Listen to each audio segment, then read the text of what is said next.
Hey there YouTube, I'm Yukitsu, this is the Yukitsu Times, welcome to my channel. We'll look at some Shogun 2 Total War and our continued tours through time here. For this one, I think I'm going to be playing as the Takeda. I think they might be the hardest faction that I haven't actually already gotten really good at. What I've been hearing from people since I sort of wanted to crowdsource this is figuring out the hardest faction. People have said the Oda, the Takeda, the Tokugawa, and the Uesegi are sort of the four hardest factions, and there are some others as well. But basically, I've really gotten good at playing the Oda and the Tokugawa on Legendary. And I actually played the Uesegi once already. The Takeda are unique in that I haven't actually really played them very much on Legendary, so I don't know as much about them. It'll be a more interesting and more difficult experience for me playing them compared to the other three, even though I think the Uesegi might be in a worse position at the start. It's hard to say. So we're going to go ahead, we're going to keep it on Legendary, Total Realism, Battle Realism mode. Going to turn off the search continuously.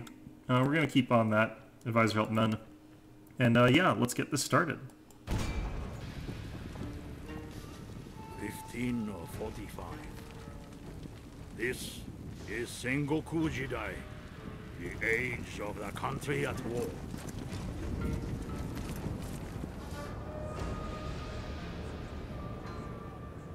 For 200 years, the Ashigaru Shoguns have ruled from Kyoto. Great splendor and power were theirs. Now the overmighty clans no longer obey. The time has come for a new warlord to become Shogun.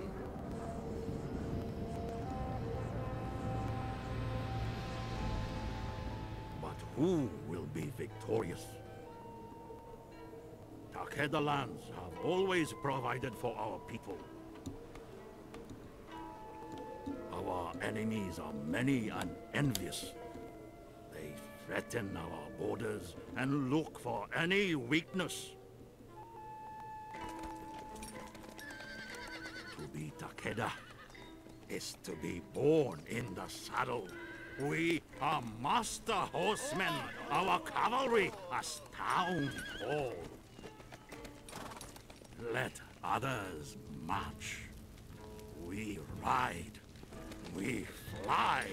Like storms in the mountains, we thunder in battle.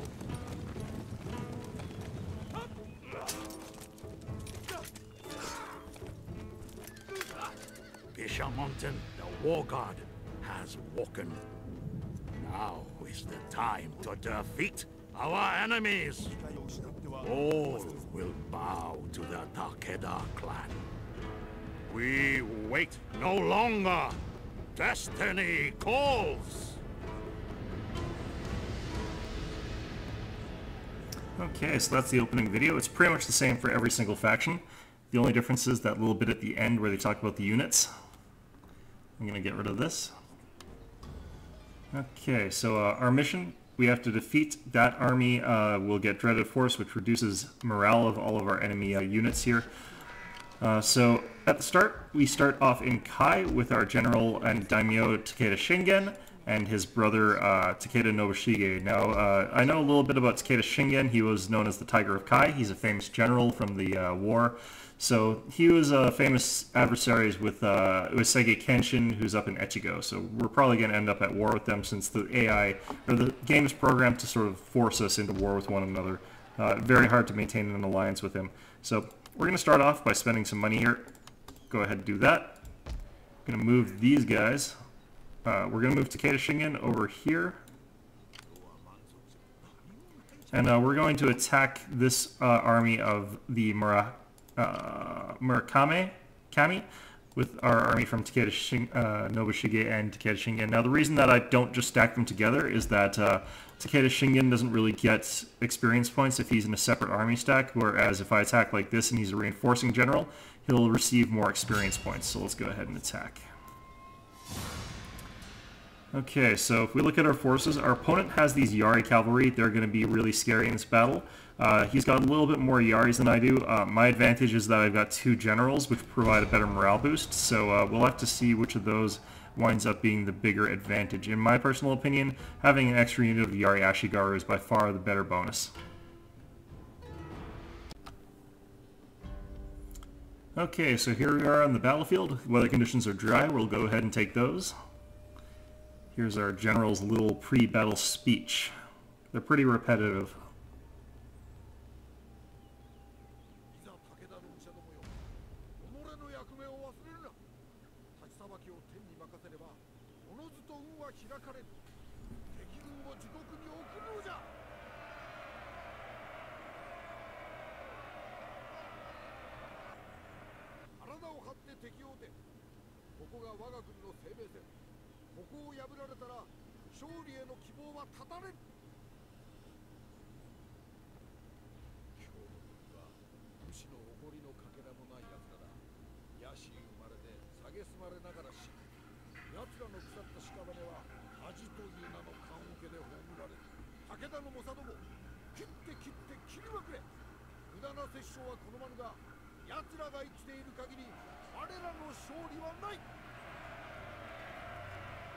Okay, so that's the pre-battle speech from our general, and those get really repetitive really fast, so we'll only be doing that like maybe once an episode, or we might only just do one period. Who knows? They're a lot less interesting in my opinion than the medieval ones, which are kind of hilarious, and the Rome 2 ones are nice because they just happen as the battle starts. So we're going to go ahead and start right away. The problem here is that the AI is camped like a complete asshole. So we're going to have to try and just lodge him from this hill with our units, and that might involve using our bows to try and peck away at some of the units. If they take out our bows, they have free reign and will just be able to defeat us without really any effort, and if we can sort of lure them off the hill, we'll be at a much more equitable situation. It'll be more or less even. So let's try and not run into bow range with our units here.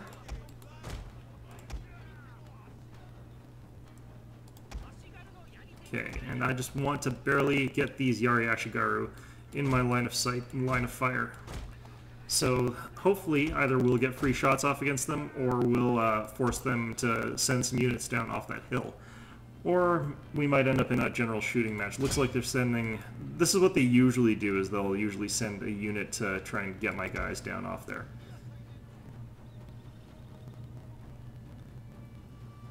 Some good kills. Okay, we're going to start retreating back.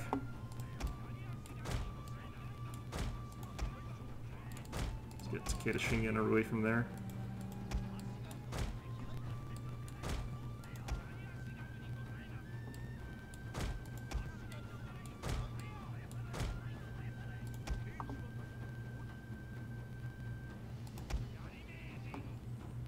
Okay.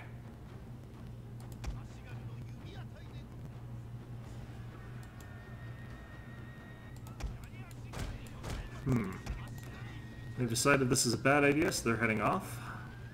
But that'll give us free shots at their back. So, you know, not a complete waste of time, but, you know, AI in this game is no better in terms of, like, compared to the Rome 2 one. It's just not.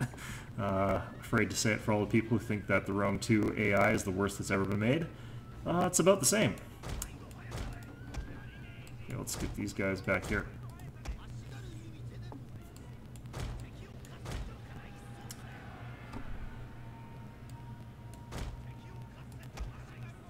Okay, let's see if I can get them a little bit closer this time. Might be able to get one volley off here. Yep.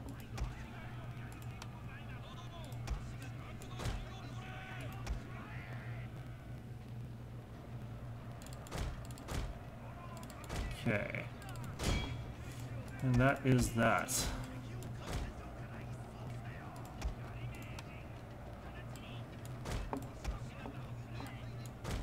So those guys are running over dudes. Let's try and get at these, I kind of wanted their whole army to come down rather than just the one unit at a time, but at least the one unit at a time makes it really easy to sort of take a few guys out at a time, I guess. It's not really that great. Okay, once these guys are down below 20, I think we count as having sort of destroyed the entire unit, and I can stop chasing them. Okay.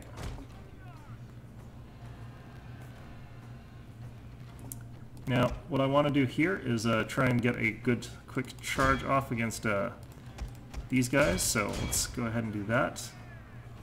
These Yari Ashigaru are coming up pretty quickly though.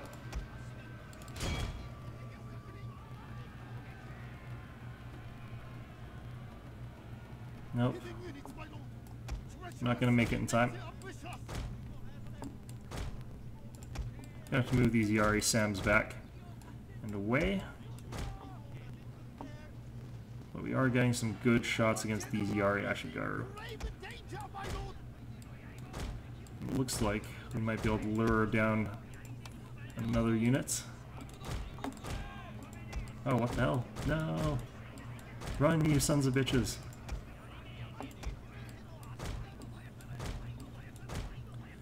Oh, they really wanted blood there.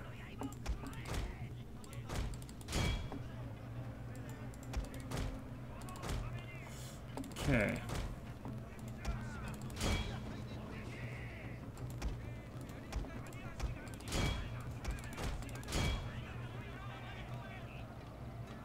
There we go.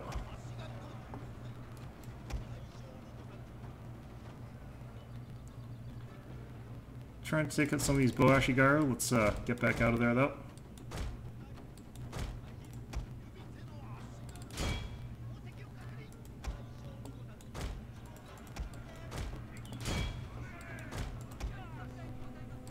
Okay, we want to move back a little bit. I think I can hit these guys.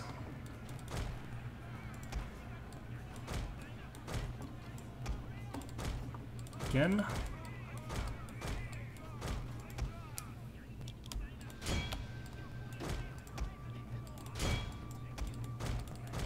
Okay, things are looking good. Well, Ashigaru have run into melee for Lord knows what reason. And we're getting some free shots against those guys. The Yari Cavalry's run away, it looks like. That's very peculiar.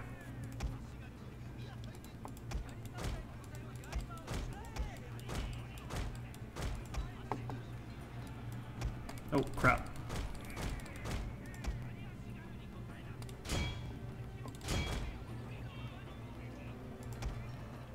Okay, our light cav got a bit shredded up in that engagement.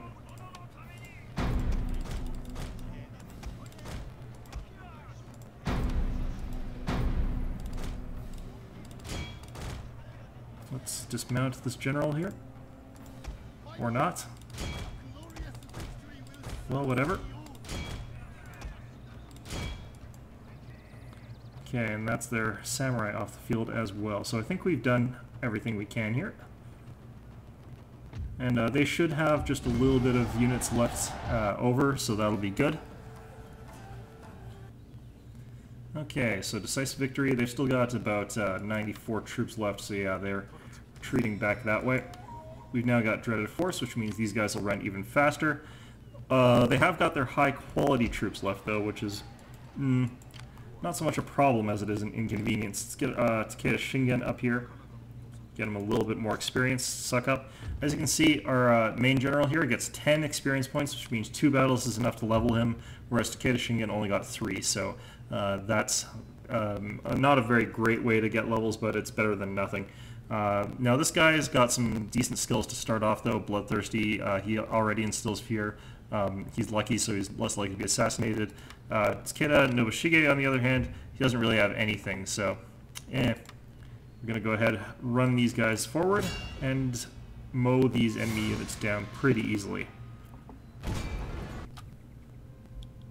Okay, so here we go. As you can see, mysteriously enough, we're on the exact same map. I don't need to spread out my archers at all because theoretically the enemy has no missile units, so we're just going to go ahead, this formation, and go on and advance. Now, our opponent is going to still be up on this hill, but our opponent will charge forward in this scenario just because, it knows that it has no range units, so it can't feasibly hold the hill. So we're going to be able to march up to here And we should be capable of just deflecting their attack outright pretty easily. Okay. Once they get in a certain range, we're going to start firing with our bows. That'll be good. I'm staying further back a little bit as opposed to running forward because I want their units to get a little bit tired, and I want Takeda Shingen to get into the battle since he has that fear aura, which is going to make this an even easier battle. We're already pretty much in that a glorious victory will soon be ours sort of mode, but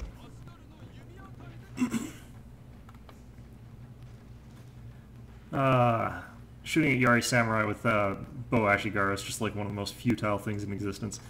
Okay.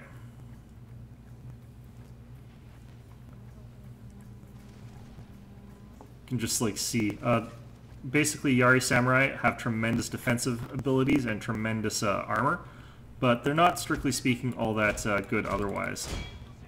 Okay, let's get these guys over here.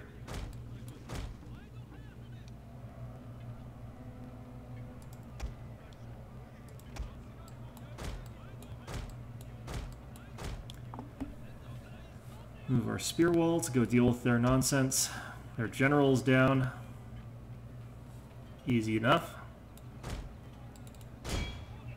And these guys are just getting shot.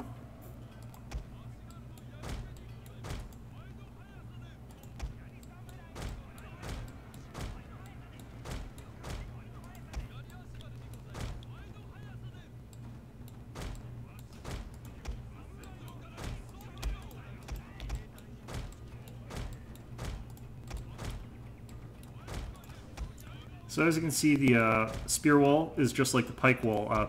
Enemies won't directly charge it front on at this difficulty, so you can sort of use it to fend off enemy attacks or advances.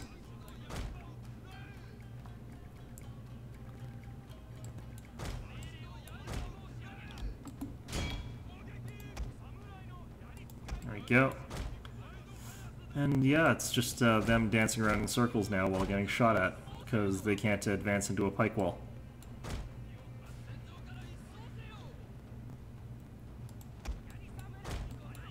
Okay, how many are left?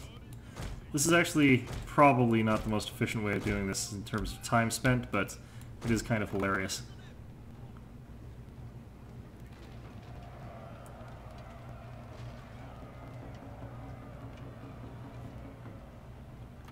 Yep, there they go. That was kind of hilarious, actually. Oh, good God.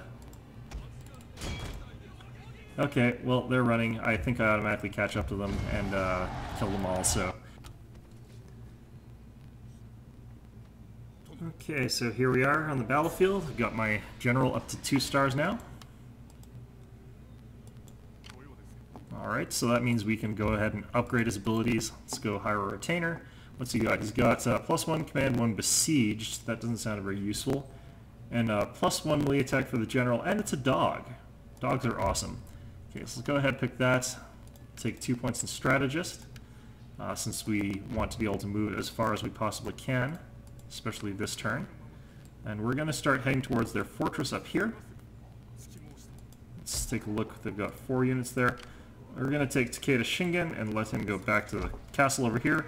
And we've already got 2 units in recruitment, so we're going to let that happen. What we're going to do with these guys is we're going to besiege this fortress, and we're going to try and reinforce them as much as we can with additional units from Kai. So that will be our first turn that we've done here. Let's hit up diplomacy before we end turn, though. Want to get as much trade as we can. And the Ogigayatsu, these guys will also trade with us. Okay, there we go. Now, the Kiso don't actually have a trade route to us. I don't know why I keep saying that we have got one to them, but I've never been able to get trade with them at the start. So, like, they're some really bizarre-ass place. I forget where it is. Anyway, that's the end of our first turn here. Let's take our research over to Key, and I think that is everything for this turn.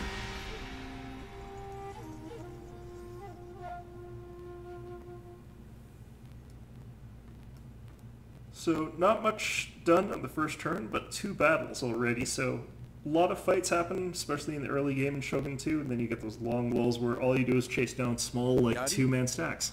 It's great. Ashigaru provide excellent defense against enemy cavalry charges, but their tight formations leave them vulnerable to missile troops and skilled infantry units. So Yari Ashigaru, basically like pikemen, you get them in huge numbers. For whittling down the enemy before battle is joined. These troops are best kept at range, and will suffer heavy losses if engaged in melee. Bow Ashigaru, weakest of the bow units. They're more a distraction than anything.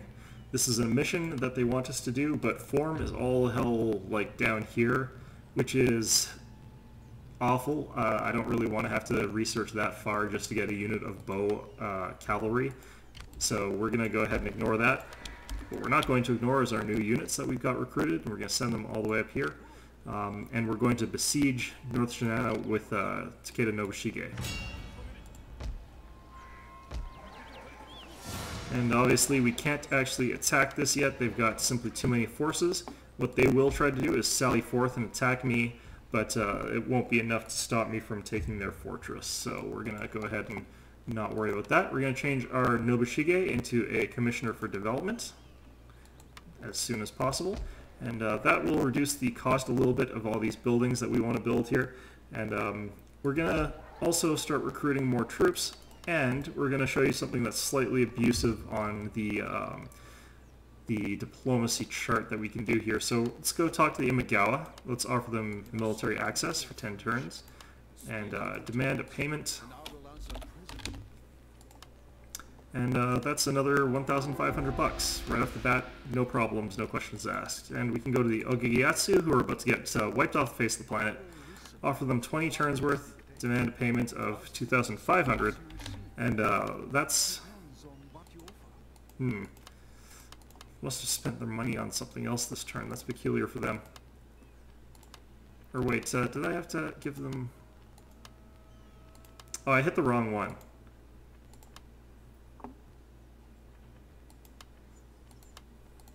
Huh, these guys spent all their money. How unfortunate.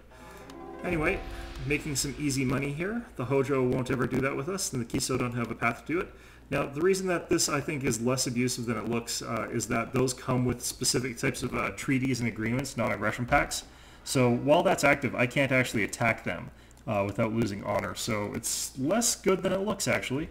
It's still really good, and it's still hard to say if they're supposed to be allowed to do that or not, but I don't know. The fact that I can't expand down this way, other than through the Hojo, is pretty harsh. Like, I don't know, it's bitten me in the ass more than one time, having to try and talk my way out of a treaty that I'd already signed.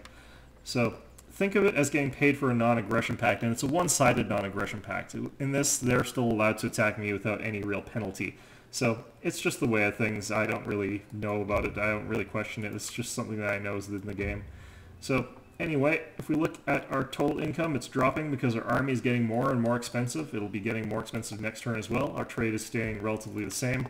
And it's going to drop because the Ogigiyatsu are going to get their asses handed to them. So can't really rely on them hanging around much longer. But what we can do is try and get up to Todofuken so that we have cheaper armies at the very least. So that's going to be everything we're going to be doing for this turn, basically. Yeah, that's everything we're going to be doing for this turn, so let's hit end turn. Quick turn, very little to do, but we will get attacked. As you can see, yeah, the Musashi wiped out the Gigayatsu. It just always happens. They typically like to travel east after that, but who knows, shouldn't let our guard down. And these guys, of course, are going to sally forth, so fight versus the Merc.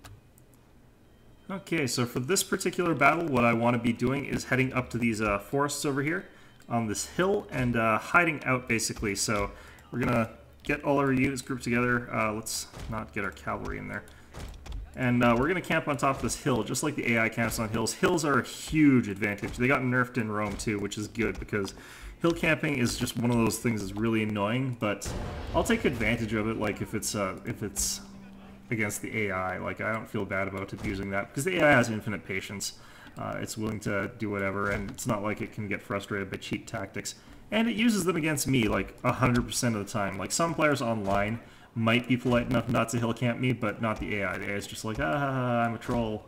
And you're just like, you son of a bitch, AI. So we're going to go ahead, camp the hill, like a bunch of assholes, and just generally not give any damns whatsoever. Now, what's going to happen is our units are in the woods and are also on elevation, so our missiles are going to be a lot more effective than theirs.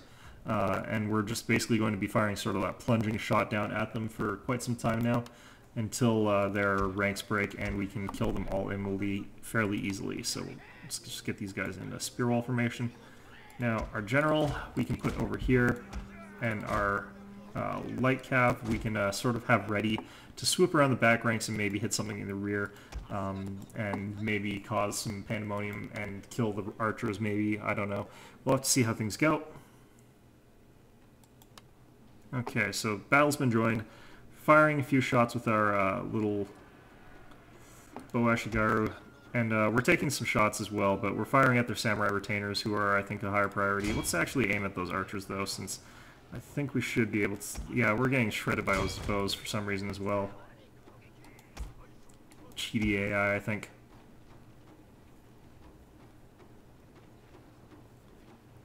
Look at that rate of fire that they're firing with, too. I don't know what's going on here, but let's actually pull back our archers. Jesus Christ.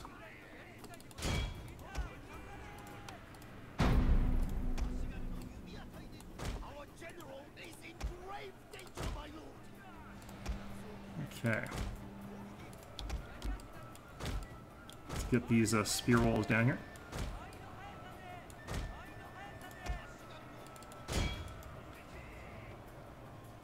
So our Yari Samurai should be able to beat them just because of that hill that they've got going there. And he's all bunched up there as well.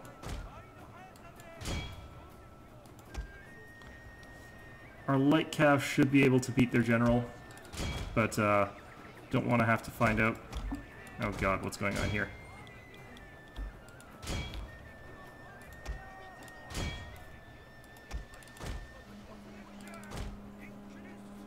Okay.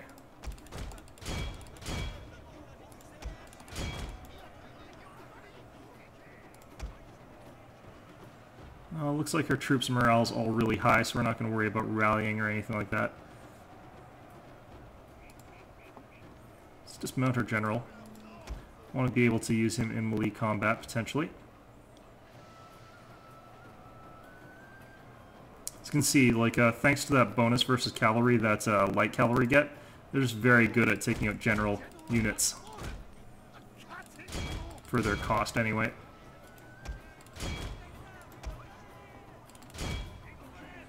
Okay, so I didn't have to commit my general, so I wish I'd left him mounted so he could have better run people down, but that's okay.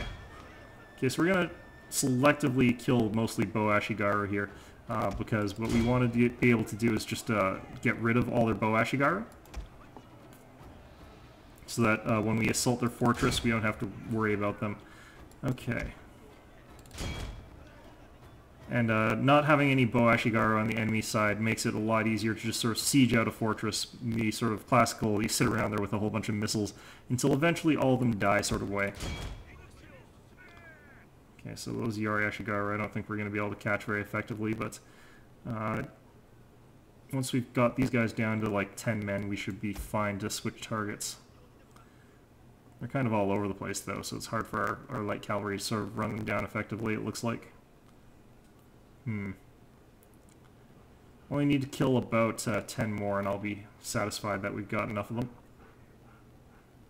If we wipe out their army enough, we should be able to just declare ourselves complete victor and actually take the fortress off of it. Don't think that's going to happen though. Let's do that. Yeah, no, these guys are going to make it to the border.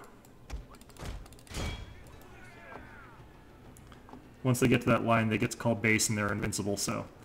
once they get there, we're just going to end the match. Yeah, it looks like they're going to do it before our cavalry can get there.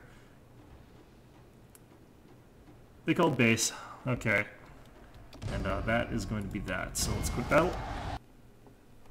But I think I got that key unit of archers, which means we can just sort of stand outside their fort and peg them with arrows until they're all dead. So It's a cheesy way to take a fort, but it's the more realistic way to take a fort that doesn't have any way to counter missiles. So if any of you are thinking that you should bravely storm a castle wall when they don't have any bows and you've got lots of bows, then you're an idiot. So, Okay, so our opponent does have 186 men remaining, so they're going to be stuck in that fortress for a little bit. No longer able to trade with those guys because they're dead. And we've got another mission just to capture North Shinano. Should be easy. We might want to wait a little bit until this improved irrigation is done, but honestly I think that they're going to try and sally forth before that can happen, and I don't want to have to wait out winter, which we would have to do. So we're going to go ahead, move these guys up to North Shinano along with those guys. We're going to recruit more people and move some of these troops up there as well, simply because that's where the majority of the action is going to be. And we're going to go ahead and actually, we don't have that much money right now, so we're not going to worry about that. We are spending money as fast as we can get it, and we're recruiting troops as fast as we can recruit them. So what we're going to do is, we've got enough troops to take North Shinano now, so we're going to go ahead and do that. As you can see, they've got this new general here, and all they've got is Yari Ashigaru, so this is going to be pretty easy. I'll just show you what this looks like. Okay, so this is probably going to be our last battle for this video. We're just going to go ahead and set all our guys up pretty simply, and I'm not even gonna do the whole battle, record the whole battle, I don't think, because it's gonna be sort of just me showing what happens when you're trying to defend or attack a castle when you've got no missile troops, and when your opponent does. So basically, missiles are ridiculously important when you're defending or taking castles, and if you've basically got no bows in your castle, you deserve everything you're about to get. So our opponent is unlikely to sally forth because they know that they can't win in that sort of direct engagement. So we're just going to post our spearmen by the doors just in case they decide to do a cheeky run by or something. And we're just going to shoot every single defender to death that's in this castle. Or rather, sort of fortification, I suppose. I'm not really sure. And basically, whenever your opponent has bows, this gets a lot more tricky because they can fire back and they've got cover, so their bows are a lot more effective than yours in that sort of bow-to-bow fight. But when it's not, you can just do this and sit here. Not the most interesting thing to do, but honestly, there's no real reason to climb your troops up a wall when you could be sieging out the enemy, waiting them out, and doing the, far more realistic thing in these circumstances. The AI should be forced into trying to sally forth in these situations, but honestly, it's hard for them, I think, to figure out when it's completely helpless to try and defend offensively, I suppose, but sometimes it's not, so I don't know. Okay, so this is basically all this is going to be, so I will see you back on the campaign map. Okay, so we're back. As you can see, it's an easy way to get a zero-loss battle. Gonna go ahead, peacefully occupy, because this guy is a commissioner of construction, or whatever you want to call it. It's less unhappy than it would normally be. We're gonna go ahead and take the improved irrigation. We want that right away. We also want our first market, because we want to start building Mexique as fast as possible. If we were to look at our diplomacy tab, we've unlocked a whole ton of new people who are around us, who could potentially trade with us or what have you. We're going to avoid the unfriendlies for now. These guys we have now got access to, so we're going to go ahead and get that trade agreement with them. And we're going to go ahead and talk to the Usegi, who are going to be our enemies very shortly, very likely, and become trade partners with them. And same with the Yamato. Go ahead and do that. Now these guys are actually the vassal of the Usegi, so we can't do the same stuff with them, but we can still try and get land sort of agreements with them, or the trespassing, whatever you want to call it. So let's go ahead and get some funds, draw up some funds by requesting military access, offering it to these guys. Everyone else, we want to wait one turn before we do that. So let's go ahead, close that, and we'll use that money to sort of fund more expansion in there. And let's go ahead and make sure that we're recruiting enough units everywhere else. So let's go ahead and recruit. What have I got here? I need more spearmen here since I've got sort of too many archers. So we're going to also lower the amount of archers we're going to be recruiting in a little bit. Anyway, that is probably going to be the last bit of the turn that we're going to be doing for this episode. I hope you found this enjoyable, and as always, I hope to see you all next time.